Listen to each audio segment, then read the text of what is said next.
여러분들 핸드폰이 잘 안 되면 가장 먼저 어떻게 하시죠?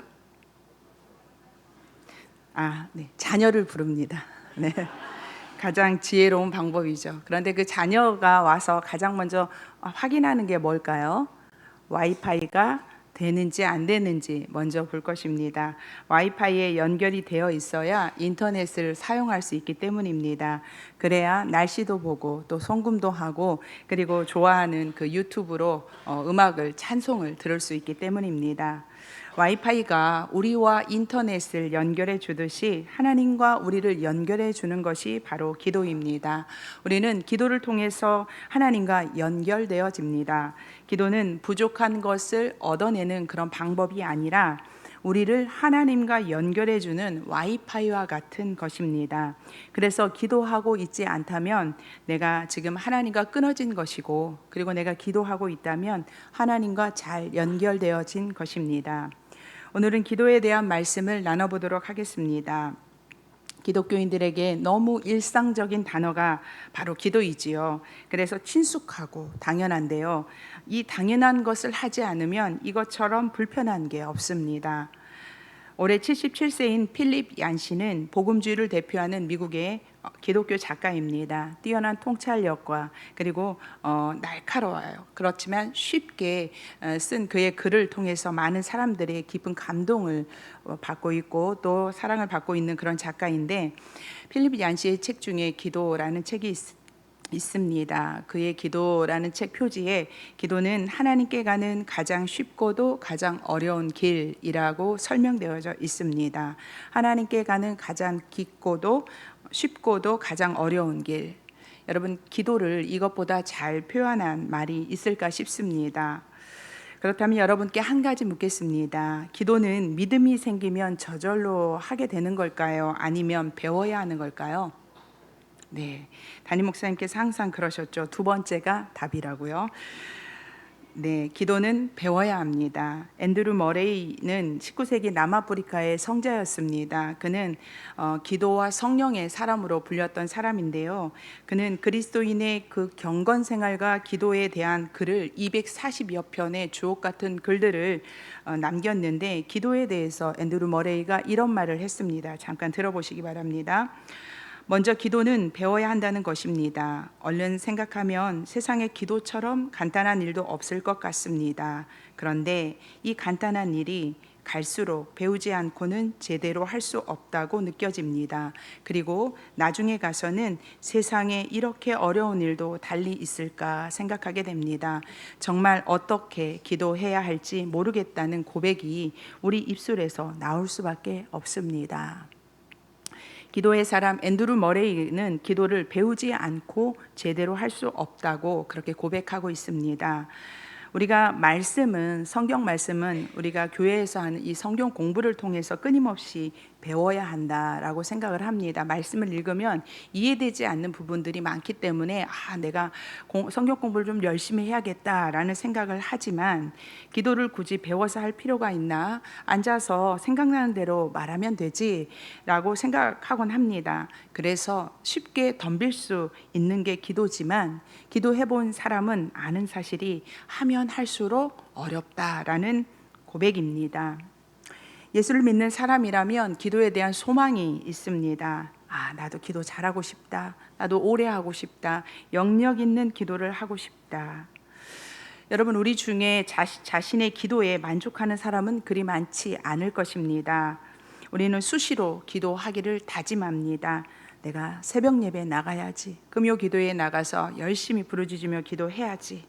이렇게 늘상 기도를 작정하지만 계획대로 계속 지속하지 못하는 것이 우리의 현실입니다. 이렇게 기도에 대한 부담이 크고 또 간절함이 큰 만큼 거기에 부응하지 못하는 자신에게 실망이 커서 어떤 분들은 아예 기도 작정하기를 포기하는 분들도 있습니다. 성경에는 많은 기도문이 나옵니다. 솔로몬의 기도, 히스기야의 기도, 예수님의 기도, 스데반의 기도, 바울의 기도 등 성경에는 약 650여 편의 짧고 긴 기도문이 있습니다. 하지만 이렇게 많은 기도문 중에 단연 으뜸은 주기도문입니다.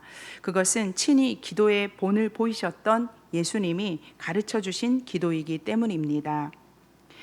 여러분, 그러면 기도를 배우는 가장 좋은 길은 무엇일까요? 직접 해보는 것입니다. 운동을 책으로 배우지 않듯이 수영을 배우던 테니스를 배우던, 그리고 요즘 러닝이 굉장히 유행이거든요. 달리기를 하던, 그냥 무작정 냅다 뛰는 것이 아니라 우리는 코트에 가서 물에 들어가서 그리고 그 현장에 가서 기본부터 배웁니다. 기도도 마찬가지입니다. 나는 기도할 줄 몰라 하고 말씀하시는 분들을 종종 만납니다. 그런데 기도의 자리에 앉아 기도하지 않으면 그분은 끝까지 기도 못합니다. 못하니까 해봐야 합니다. 뭐라고 기도해야 할지 모르니까 기도의 자리에 앉아서 기도를 배우고 그리고 기도를 해야 합니다. 기도란 기도함으로 배우는 것입니다. 오늘 말씀을 보면 제자들이 예수님께 이렇게 말합니다. 예수님, 요한의 제자들도 세례 요한에게 기도를 배우는데 예수님, 우리에게도 기도를 가르쳐 주세요 라고 부탁합니다. 이런 요청에 예수님께서 이렇게 기도해라 라고 가르쳐 주셨습니다. 바로 주님이 가르쳐 준 기도, 바로 주기도문입니다. 가장 좋은 모범이 되는 이 주기도문은 쉽고도 어려우며 어렵고도 쉬운 기도입니다. 짧아서 외우기로 마음 먹으면 유치부 아이들도 이 주기도문을 외웁니다. 그렇게 마음만 먹으면 외울 수 있고 따라서 할 수 있는 게 주기도문이지요. 하지만 그 속에 담긴 신학적 그리고 영적 무게는 굉장히 무겁습니다. 우리는 종종 기도 안 될 때 기도 안 되면 주기도문이라도 외워 이런 말 하시잖아요. 아주 지혜로운 권면입니다. 정말 우리가 담임 목사님께도 이 주기도문을 배웠던 적이 있는데 말씀을 통해서 배웠는데 이 주기도문을 배워서 알고 기도할 때 우리가 그저 애우는 것에 불과하지만 이 속에 우리가 그 기도를 마음을 담아 기도할 때 정말 무게 있는 정말 그런 기도가 되는 것입니다. 이 주기도문은 마태복음 6장 9절에서 또 13절에 기록되어 있고요. 또 한 군데가 오늘 우리가 읽은 누가복음 11장 1절부터 4절입니다. 보통 우리가 외우는 주기도문은 마태복음에 나오는 그 주기도문과 거의 비슷합니다. 그리고 이 누가복음은 마태복음에 비해서 우리가 오늘 읽어봤지만 굉장히 좀 간략하게 기록이 되어 있지요. 비록 내용은 누가복음의 내용이 간략하지만 우리가 읽었던 이 뒤의 말씀 본문과 이어져서 우리가 생각해 볼 때 누가복음이 다른 복음서에 비해 예수님의 기도에 대해서 세밀하게 기록하고 있습니다. 마태, 마가, 누가, 요한 이 4복음서에는 예수님의 기도에 대해 많이 기록되어 있습니다. 그러나 다른 세 복음서 마태, 마가, 요한 복음에 나타난 기도의 가르침을 모두 합쳐도 누가복음만큼 조직적이며 상세한 예수님의 기도관을 찾아보기 어렵습니다. 누가복음은 구체적으로 어떻게 기도하고 무엇을 구하며 왜 기도해야 하는지 가르쳐 주고 있는데요. 그것은 누가복음의 저자 이 누가가 예수님의 기도에 특별한 관심을 갖고 있기 때문입니다. 기도와 관련된 이 용어, 기도라는 이 단어도 다른 이 세 복음서에 비해서 훨씬 많이 누가가 사용하고 있고 예수님의 중요한 사역의 자리에는 어김없이 예수님께서 기도하시는 모습을 함께 기록하고 있기 때문입니다. 이를 잠깐 설명하면 공생의 시작을 알리는 세례를 받으실 때 그리고 12제자를 뽑을 때, 그리고 십자가 고난을 처음으로 예고하실 때, 그리고 변화산에서 예수님의 모습이 변화할 때, 그리고 마지막으로 십자가상에서 예수님은 쉬지 않고 기도하셨습니다. 제가 이 말씀들을 일일이 찾아 살펴본 결과 이러한 사건은 다른 공간복음에도 모두 기록되어 있지만 이 순간에 기도하셨다라는 말은 유독 누가복음에만 기록되어 있습니다. 인간을 구원하기 위한 구속사의 중요한 순간마다 예수님께서 기도하셨음을 누가는 기록하고 있습니다. 예수님은 사명을 이루는 그 중요한 고비마다 또한 사역에 의미 있는 순간마다 어김없이 기도하셨습니다. 이런 예수님의 모습을 통해 우리는 예수님의 사역은 기도가 배경이 되었고 기도가 중요한 원동력이었음을 알 수 있습니다. 예수님이 가르쳐 주신 주기도문에는 강력한 힘이 있는데 그 짧은 주기도문에 강력한 힘이 있는 것은 기도의 삶을 사셨던 예수님이 직접 가르쳐 주신 기도이기 때문입니다. 그렇다면 여러분, 예수님은 언제 기도하셨을까요? 공생애를 시작하시고 예수님의 가르침에 정말 수많은 사람들이 몰려들었습니다. 랍비들에게는 들어보지 못한 그 영혼을 만족시키는 그 말씀에 백성들이 구름대처럼 모였습니다. 또한 예수님의 이 병 고치시는 이 치유 사역은 멀리 소문이 났고, 그래서 낫기를 소망하는 병자들이 어느 때라도 예수님을 애워쌌습니다. 그렇게 예수님은 많은 사역으로 늘 바쁘셨습니다. 늘 바쁘셨던 예수님. 그럼에도 성경 곳곳에는 예수님의 사역과 함께 예수님의 기도의 장면도 빠짐없이 빠뜨리지 않고 있습니다. 마태복음에서는 예수님께서 오병이어의 기적을 베푸시고 제자들을 태워서 먼저 벳세다로 보내신 후에 예수님은 혼자 기도하러 산으로 가셨습니다. 마가복음에는 각종 병든 자들을 고치시고 귀신 들린 자를 내쫓으신 다음에 새벽이 오기 전에 예수님은 홀로 일어나 기도하셨다고 기록하고 있습니다. 또한 예수님의 소문이 더욱 퍼져서 인기가 하늘을 찌를 때 예수님은 그 인기를 떠나서 한적한 곳으로 물러가서 기도하셨다고 누가는 기록하고 있습니다. 우리는 예수님이 하나님의 아들이기 때문에 병을 고치고 귀신을 내쫓고 죽은 자를 살리셨을 것이라 라고 생각합니다. 하지만 성경은 예수님이 하나님의 아들이기 때문에 놀라운 일을 행하셨다라고 말하지 않습니다.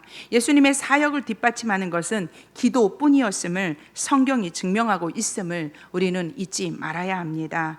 예수님의 영적 파워는 기도였고 기도가 있었기에 가능했음을 믿으시기 바랍니다. 여러분, 이렇게 우리가 기도의 필요성을 알고 있음에도 우리가 기도를 게을리하는 이유 중 하나가 바쁘다는 것입니다.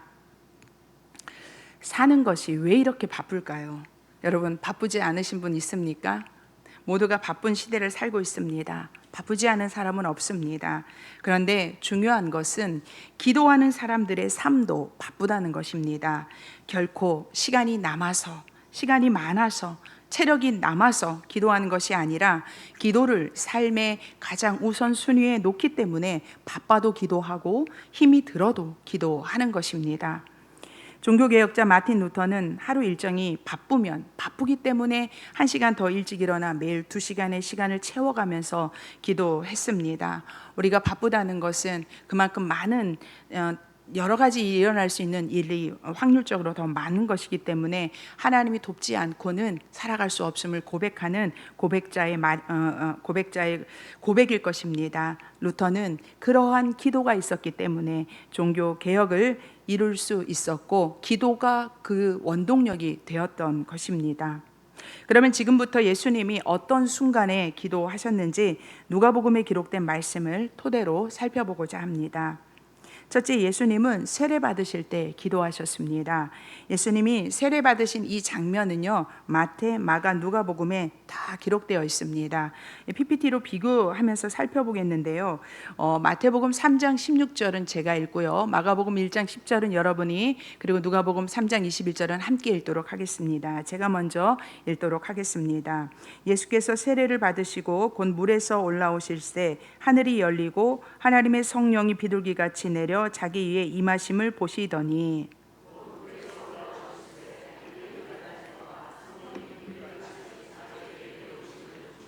함께 읽겠습니다.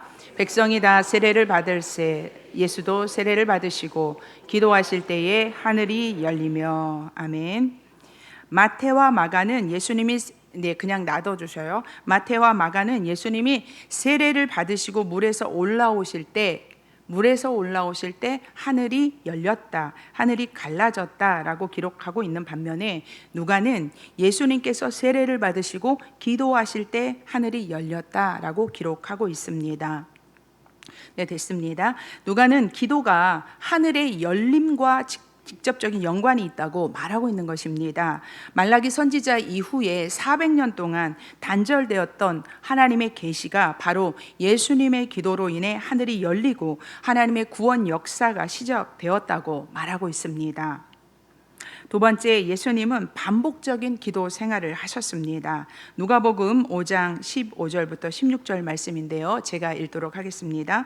예수의 소문이 더욱 퍼지매 허다한 무리가 말씀도 듣고 자기 병도 나음을 얻고자 하여 모여오되 예수는 물러가사 한적한 곳에서 기도하시니라. 여기서 사용된 16절에 물러가사와 기도하시니라 이 단어는요, 우리말로는 이것이 반복적인 형태인지 알 수가 없습니다. 하지만 원어로 보면은 이 현재 진행형으로 이 반복적인 히브리어나 헬라어는 이 현재 진행형이 나오면 반복하고 있다라는 것을 나타내거든요. 그래서 이 물러가셨다, 기도하셨다, 이거 한 번으로 끝난 것이 아니라 예수님께서 기도의 자리에 앉으신 것이 계속적인 반복적으로 행한 일이시고 또 습관적으로 기도하셨음을 알려주는 것입니다. 그런데요, 그런데 이러한 습관적인 기도는 바로 시험에 들지 않기 위함이었습니다. 여러분, 이 5장, 이 말씀이 쓰여진 누가복음 5장과 6장에는 예수님에 대적하는 그 서기관과 바리새인들이 등장합니다. 그들은 예수님의 사역을 쫓아다니며 시비를 걸며 회방했습니다. 중풍병자를 고치는 현장에 그들이 있었고요. 그리고 예수님이 세리들과 식사하는 자리에 또 있었습니다. 안식일에 손 마른 사람을 고쳤다는 이유로 예수님을 대적하였고 결국 6장 11절에서 그들이 말하기를 노기가 가득하여 예수를 어떻게 할까 하고 의논하고 있습니다. 이 말은 예수님을 어떻게 죽일 수 있을까라고 음모를 꾸몄다는 이야기입니다. 예수님은 이러한 대적자들의 시험에 들지 않기 위해서 습관적으로 기도하셨던 것입니다. 하나님의 아들일지라도 자신을 대적하는 그들의 미움과 시기와 음모에 빠지지 않기 위해 예수님은 기도하셨습니다. 세 번째, 예수님은 12 제자를 세우기 전에 기도하셨습니다. 누가복음 6장 12절과 13절 말씀인데요. 우리 한 절씩 교독하겠습니다. 제가 12절 말씀 먼저 읽겠습니다. 이때에 예수께서 기도하시러 산으로 가사 밤이 새도록 하나님께 기도하시고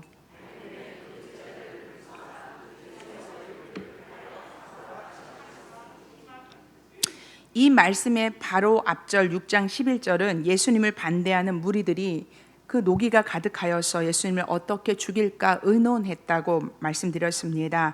예수님은 생명의 위협을 느끼며 홀로 밤새도록 기도하신 것입니다. 앞으로 닥쳐올 자신의 죽음을 예견하시면서 죽음 이후에 내가 이 땅을 떠나고 나서 어떻게 할까? 교회를 세우기 위해 12 제자를 세우셔야만 했습니다. 예수님은 그런 살기 등등한 그 죽음의 위협 속에서 밤새도록 기도하신 후에 12 제자를 택하셨던 것입니다.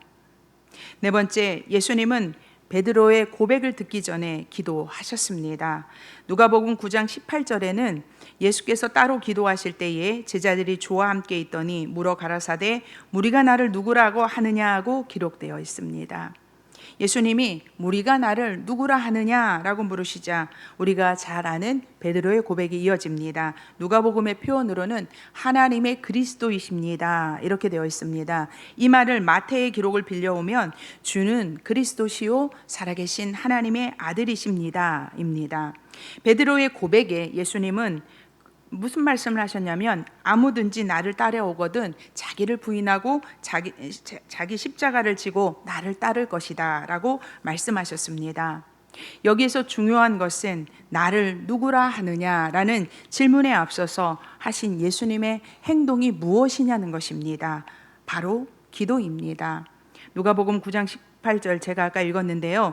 다시 한번 우리 한 목소리로 누가복음 9장 18절 말씀을 함께 읽도록 하겠습니다. 예수께서 따로 기도하실 때에 제자들이 주와 함께 있더니 물어 가라사대 나를 누구라고 하느냐. 아멘. 예수님은 제자들이 십자가를 지는 삶을 살도록 가르치기 위해서 자신이 먼저 기도하셨습니다.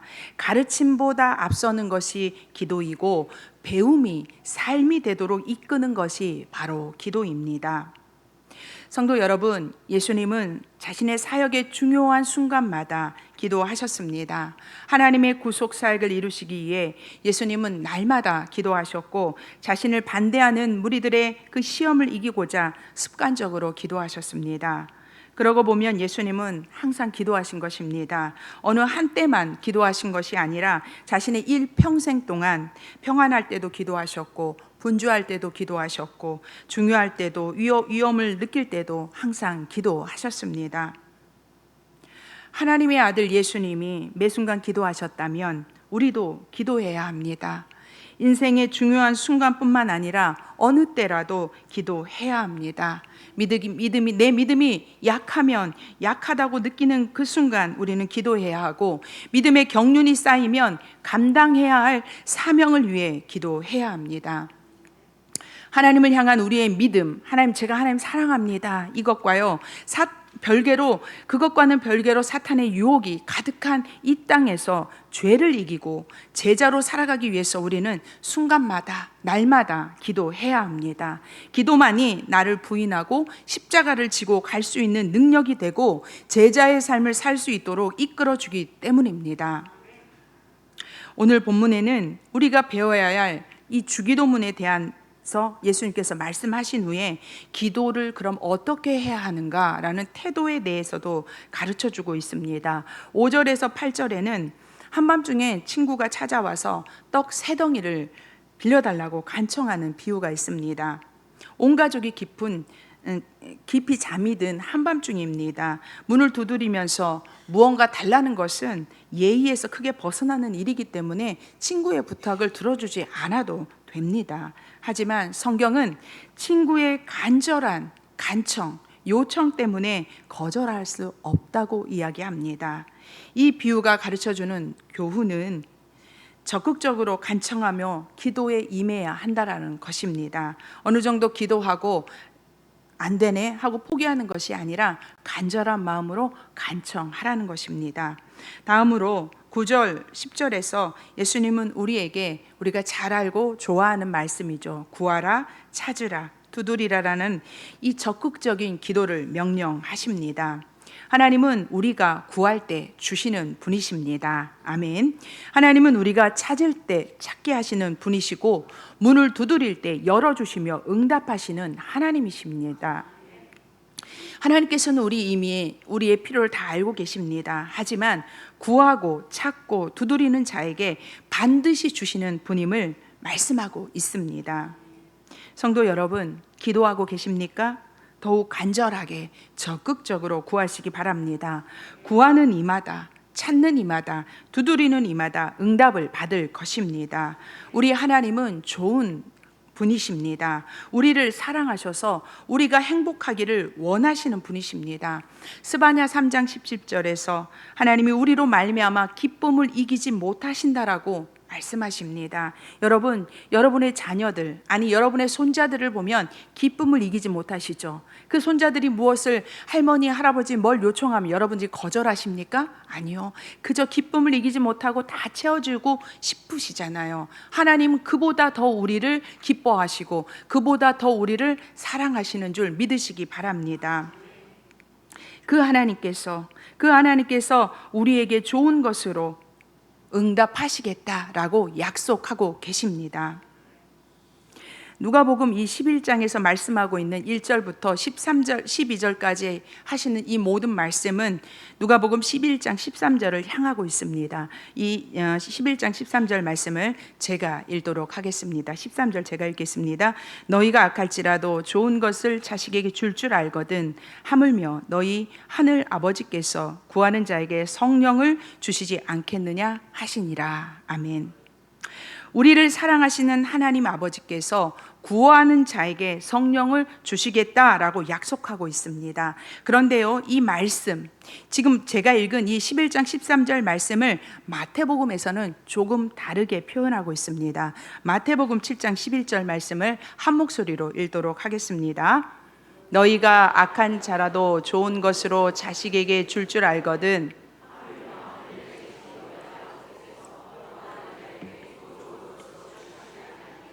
아멘. 잠깐 놔두세요. 한번 보실까요? 마태복음에서는 하늘에 계신 아버지께서 구하는 자에게 좋은 것을 주시겠다라고 말씀하고 있죠. 누가복음에서는 너희 하늘 아버지께서 구하는 자에게 무엇을 주시겠다? 성령을 주시겠다라고 말씀하고 있습니다. 여러분, 성령은 하나님께서 주시는 좋은 것입니다. 하나님께서 우리에게 주시는 좋은 것은 바로 성령인 것입니다. 우리의 기도에 대해 하나님께서 주실 선물은 바로 성령임을 믿으시기 바랍니다. 네, 혹시 내가 구한 그것을 주시지 않는다고 실망하실 분 계십니까? 하나님은 내가 구한 그것보다 더 좋은 것인 성령으로 우리를 채우실 것입니다. 우리의 기도의 목표가 오늘 내가 필요로 하는, 내가 구하는, 그래서 그것을 얻어내는 것이 되어서는 안 됩니다. 하나님과 내가 아버지와 자녀란 이 관계 속으로 들어가는 것이 우리 기도의 목표가 되어야 할 것입니다. 하나님이 우리에게 주시는 가장 좋은 기도의 응답인 성령을 통해서 우리는 하나님의 자녀로서의 존재를 찾을 수 있습니다. 그리고 그 자녀로서의 권세는 이 땅에서 만나는 모든 수많은 상황과 불가능을 이길 수 있는 능력이 되는 것입니다. 그러므로 하나님께서 주시는 그 좋은 것, 그 성령을 받아야 이 땅에서 모든 것들을 이기고 감당할 수 있는 힘이 되는 것입니다. 여러분, 오늘 내가 구한 그것을 얻어내는 기도는 단순한 기도입니다. 그러나 하나님이 주시는 선물인 성령을 사모하고 얻게 된다면 우리는 세상을 얻는 기도의 주인공들이 다 되어질 것입니다.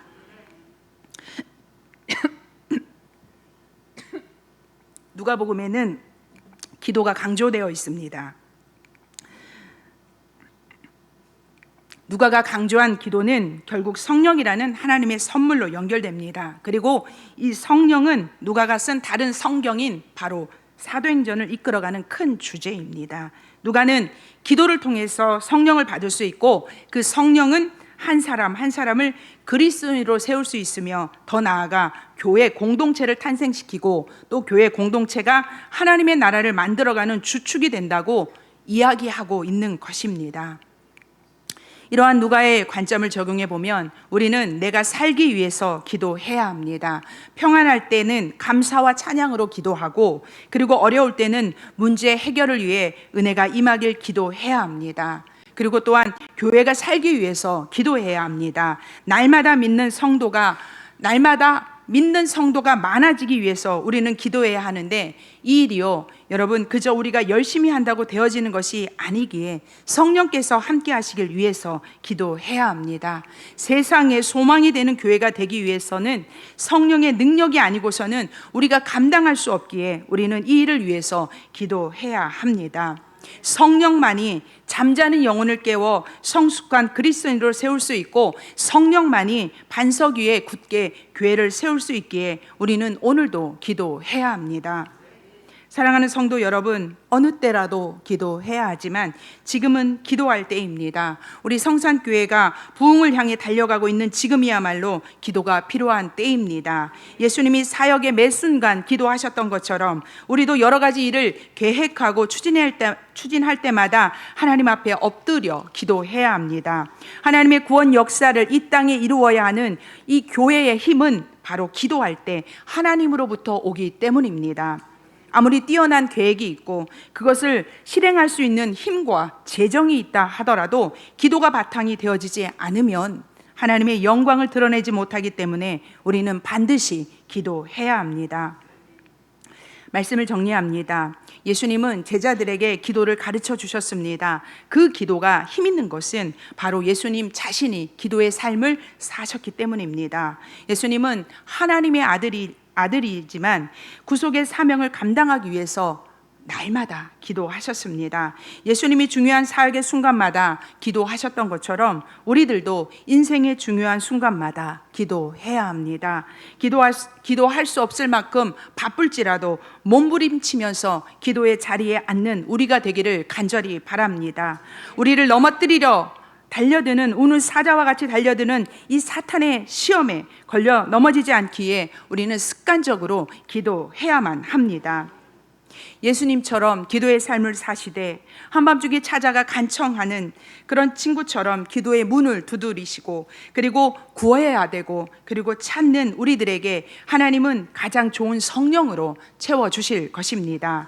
성령 안에서 하나님과 더 깊어진 관계를 누리시는 저와 여러분 또한 우리 교회가 되기를 예수님의 이름으로 축복합니다.